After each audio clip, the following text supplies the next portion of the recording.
David Solomon every Monday, Wednesday, Friday, noon Eastern. You think about it, we rant about it. Listen to us live on Facebook. David, it was so much more fun when you were here. And in fact, that you are now gone, it is, I miss you. Oh, I miss you Did too, buddy. you, It was great did seeing you. you, It's too bad we couldn't did rant you, together live. we get busy schedules. It's the middle of the week. And David, I hate to tell you, but there is war in Europe. Oh, And yeah. yeah, that's war in Europe. And I want to bring up the map so everyone can see. Everyone sees Russia. Everyone sees Belarus, right? Belarus is part of Russia. You see over on the right, you have this country called Lanusk. This is all part of that new line that's like all over here, right? There's Lanesk, right? This is all now in Donetsk. This whole region has been acclaimed to be part of Russia.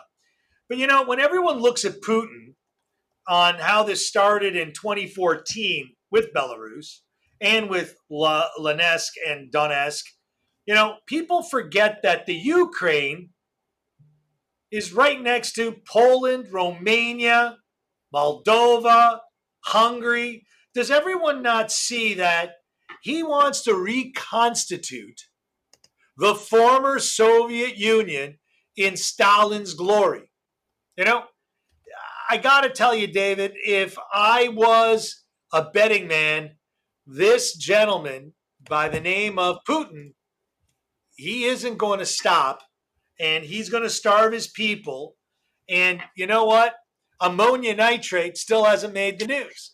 Well, Stuart, look, I got to tell you, and I know you keep flogging ammonia nitrate, and I'm wondering, you should maybe buy shares in it. But here's the thing, folks, is we're sitting on the cusp potentially of a war. And what's the difference between World War II and, let's just say, Vietnam and all the rest of that is that the United States has no desire, it doesn't want to commit troops. We've seen what happened in Afghanistan. We've seen what happened in Iraq. And most recently, we've seen how the Biden administration just can't handle conflict, military or other. And so here we are, and what we're talking about today is, the difference in styles between two leaders, between Putin and Biden.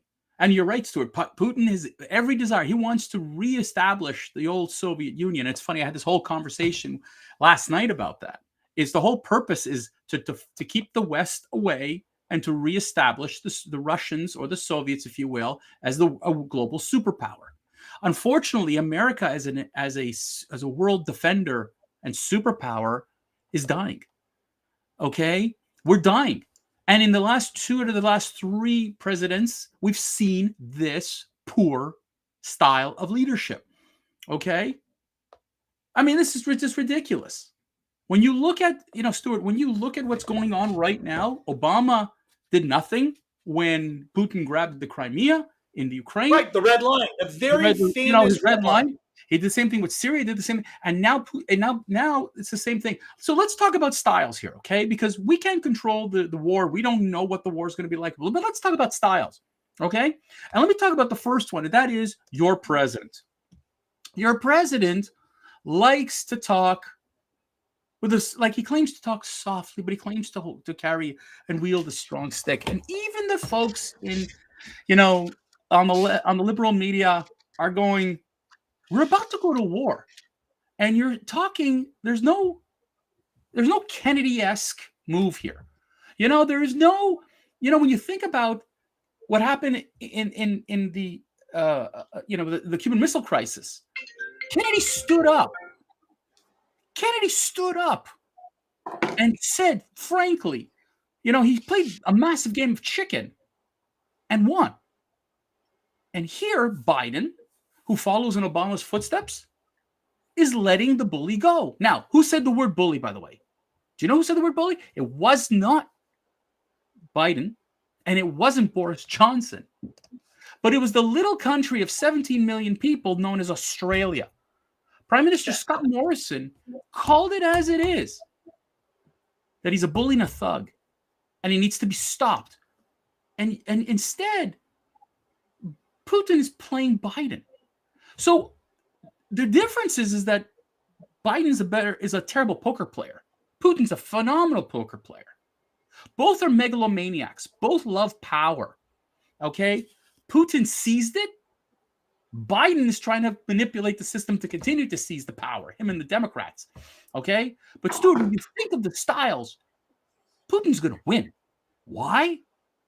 Biden does not have the intestinal fortitude required to be a president in this global conflict. David, being a wartime president is never going to be an easy job. And when you're as old as you are, as this gentleman is, President Biden, when you have senility and a vice president that has absolutely no brains and is a failed vice president, it's very, very advantageous for Putin to take, and let me put this map on, because if I was Putin, I would take, he's right now set up over Pinsk, Best, Nazar, Homel. He is literally surrounded from Belarus all the way around to the sea, right? And what people don't understand is, do you think he's going to stop at the Ukraine? No. Oh, hell no. He's not going to stop at the Ukraine. And you know what? Should we as America allow him to take the part of the Ukraine? No. But how do we stop it, Stuart? Come on, Stuart. How do you stop it? Biden as a president, and I said it has no intestinal fortitude whatsoever. Well, that's an invertebrate. Let me tell you, Mr. Putin, I am going to do stuff if you go ahead. Oh, no, and Stuart, Putin says? He says, screw you, Biden. No, You're an invertebrate. You got nothing. I'm willing to starve my people, kill my people, genocide my people, and I will win. Stuart, and he's got the backing of the China. Stuart, the problem is the way you said it was wrong. Because there's no inflection with Mr. Biden unless he's yelling at journalists. So there's nothing there. He's not standing up. Say what you want about Donald Trump. Hate him, love him. We know how divisive the man was, and people hate this and that. But, he spoke strongly. Wasn't polite, but he spoke strongly. And instead, interesting how a statement was there that by the liberal media, though, that Trump, why didn't Putin invade during Trump? Trump was a useless president. And I'm like, the opposite. Putin knew that Trump would have stood up to him. He knows Biden and Obama wouldn't. They're too weak leaders. Well, and the word I use is invertebrate, right? They're spineless. I understand. You know what? Yeah, it's not just the president of the United States. It's his entire political office. And I got to tell you, the only way you're going to stop Putin is you're going to war with Russia. And you know what? Unfortunately, there is no avoiding it because they've declared war. There's no small incursion into a country. There's an incursion in a country. There's no border that's been breached at this magnitude since 1930s. Yeah, but Stuart, you're not. Stuart, the problem is you've got a president who is worried about getting reelected. He's not being reelected. He's done. He's delusional. He doesn't know what he's doing. And I think that, John, if you don't know what you're doing, neither does your enemy. It's actually kind of funny. It's a funny statement that you bring up there. But the truth is that he doesn't know what he's doing. He's standing there surrounded by a bunch of people. Ukraine said, don't send us military troops. Okay. So where are the sanctions that are going to cripple Putin? No. Hold on. The only way to cripple Putin, before you get there, the only way to cripple Putin and the entire oligarch state is to put an end to the SWIFT system in and out of Russia, and for the entire bloc, right, close his accounts down and freeze them out. Yeah, but that's the then thing. He's got no money. And if he's got no money, China will give them only so much before they will walk away. Stuart, but the thing is, and this is part of the game that Biden is afraid to play. And truth of the matter is, countries like Australia, Canada, France can't do this on their own. The US has to take the lead, which sadly enough doesn't have it in them. But these ideas of, okay, you know what? We'll freeze some bank assets. We'll do about like a couple of Russian billionaires. We'll freeze their assets. There's some travel bans. You know what? That doesn't do anything. What does hurt is, you know what? When did Russia get hurt? When oil prices plummeted. Now with oil prices at $100 a barrel, he looks like a hero. Come on. Okay? You got to be realistic here. You will need to hit Putin where it hurts. And to sit there and to know that there are troops standing waiting to invade and you're doing nothing, you want to know something? The only thing, you love power, Mr. Biden, and so does Putin, but you both are not playing a game. Biden is being played. Putin is controlling. And you said about China is interesting because China, North Korea, Iran, this quartet of nutcases, all right, are threatening the West, and the West keeps saying, let's use diplomacy. We'll talk it through. You know who the last person, excuse me, Stuart, do you know who the last person to say that was? Neville Chamberlain. When he sat there and he says, I have a paper here from Adolf Hitler. I'm using diplomacy. And look where we got to. They only understand one thing. Strength, not war, strength. Sir Winston Churchill also almost got duped.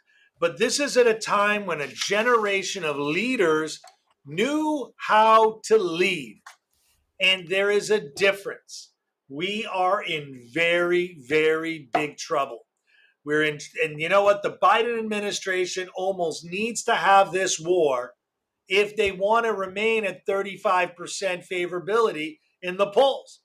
Because to be honest with you, it's a zero-sum game. People aren't paying attention to the gas. Oh, it's because of Putin. Gas prices are crazy. Milk prices are crazy. People are going to forget. People's political memories are so small, they forget how we got there. Who caused inflation? Stuart, it's not a political memory. Who caused it? Stuart, it's not political memory.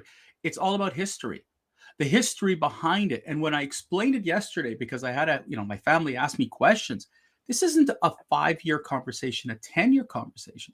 You got to go back to Joseph Stalin and explain the Soviet Union and the superpower and this desire that Putin has to reestablish I don't even think they teach this in school.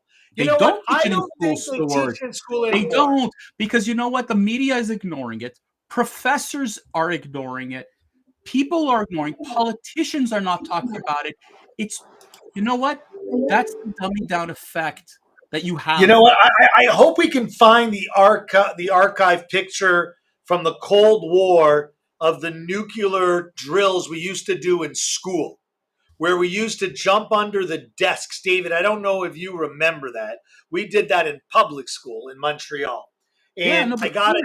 I'm old enough to remember the Cold War, and I'm old enough to remember the threat of the Soviet Union. But these modern day politicians don't want to make you remember what the CCCP. I mean, that was the Soviet Union. We know that people need to be woke, and we know that people want to say we need to talk, we need diplomacy, whatever. There's a massive cultural difference between the United States, the West, and this Russian leader, this dictator. Okay, Biden wants to play dictator. He wants to play dictator. He loves it. Okay, he loves the idea of being the local dictator, as does Trudeau, as does so many other leaders. Putin's a real dictator. He's a real dictator. And I don't understand, David. I disagree. What is a real dictator versus not a real dictator? Listen, we can get in this debate. At the end of the day, a dictator is a dictator. There's no little dictator, big dictator. You're a dictator or you're not a dictator. And unfortunately, David, That brings our quarter hour to an end. Yes. So maybe we should talk about dictators some point. Well, we'll see what happens for Friday, because we'll see how the world changes yet again in the next 48 hours. Maybe the map will change. Maybe the map will change. Ladies and gentlemen, we want to wish you all a great and safe week. Hope you're all doing well. Please follow us on all the major channels. We're on Facebook. We're on YouTube. We're on Rumble. We're on Twitter. We're everywhere. We're on everywhere. By the way, Spotify. Shout out to Spotify. We get some great downloads out of there. We're getting great downloads out of our podcast. Share it with your friends, folks. We'll see you on Friday. Say goodbye, everyone. Just Stuart, say goodbye.